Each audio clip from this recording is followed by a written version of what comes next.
how this thing is. Let's end this man. Let's end him. Ask this man to resign.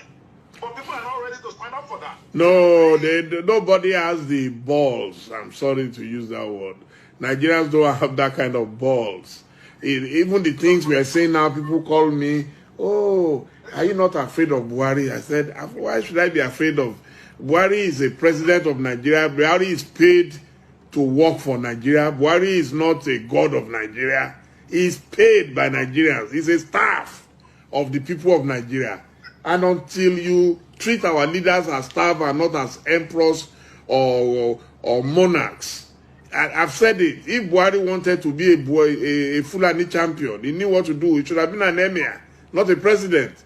If you want to, only to protect the interests of your people, then go and be a tribal warlord or something. But the moment you signed on to be the president of Nigeria, you must work for every inch of Nigeria and for every citizen of Nigeria. They are your boss. We are actually the boss. Buhari is not the boss of Nigeria.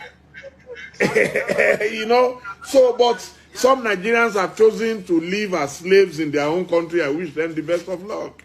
But I'm a freeborn.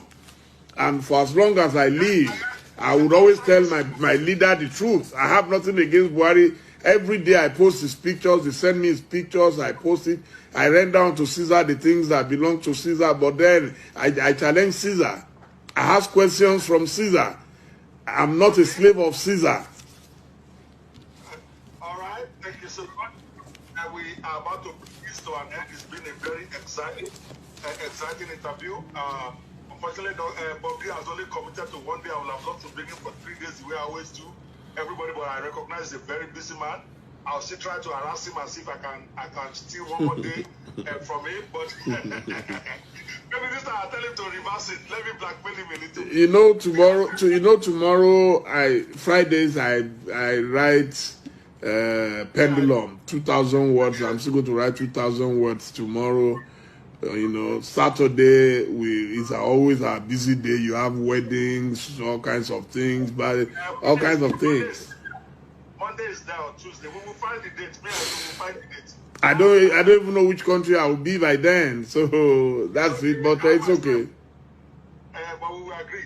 No problem. Thank you so much. The last question for you, sir. All right. I want you to open up your crystal ball. Yes, this is a gimme now. See.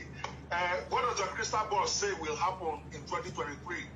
A breakup, new leadership out of the two parties, or same old from the two parties? What say you, sir? Well, I believe we're not likely to have a breakup between now and 2023. That's not to say it's impossible, but it's going to take a lot, especially it's going to take a lot. It's one of the questions I put to Mazi Nnamdi Kanu when I interviewed him, that will it be possible for us to have a breakup without a fight, without a war? Theoretically, it's been said that no country can survive 2 civil wars. We already fought one, 67 to 70. And we know how many lives were lost, how many properties were wasted and all that. So what Mazi Nnamdi Kanu and others are saying is that we should have a referendum. Even that referendum is going to organize it. Some people are saying the United Nations. The process and procedure is not a one-day affair. So but I think slowly but steadily, Nigeria is moving towards disintegration. Some people might not see it. When things are happening, I was one of those who did not see Brexit. I said, I'm sure Britain will not be able to pull out. But they pulled out.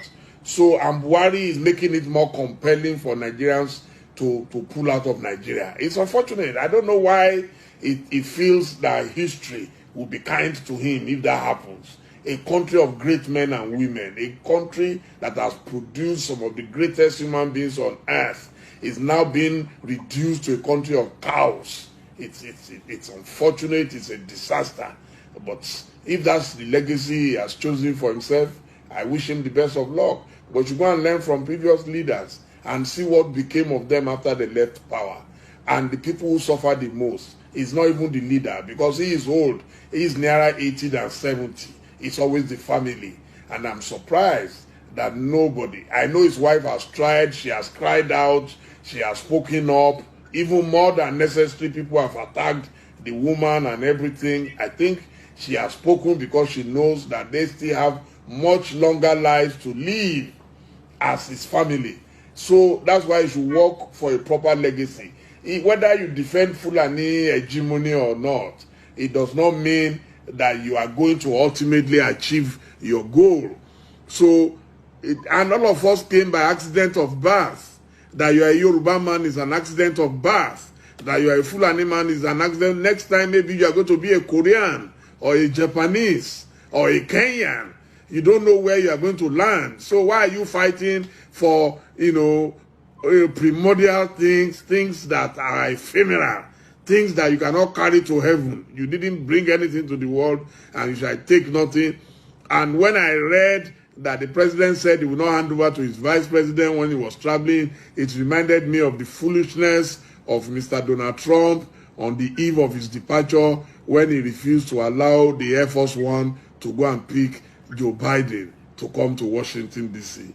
And I shook my head. I said, he forgot that by this time tomorrow, Joe Biden will be the rightful owner of that same aircraft. So why are you carrying the world on your head? It's not necessary. You are going on hospital, you are not well. They said he will run Nigeria from his hospital in London. How much insult must we endure as Nigerians? But I wish Nigeria the best of luck. May God perform his miracle as always. Thank you.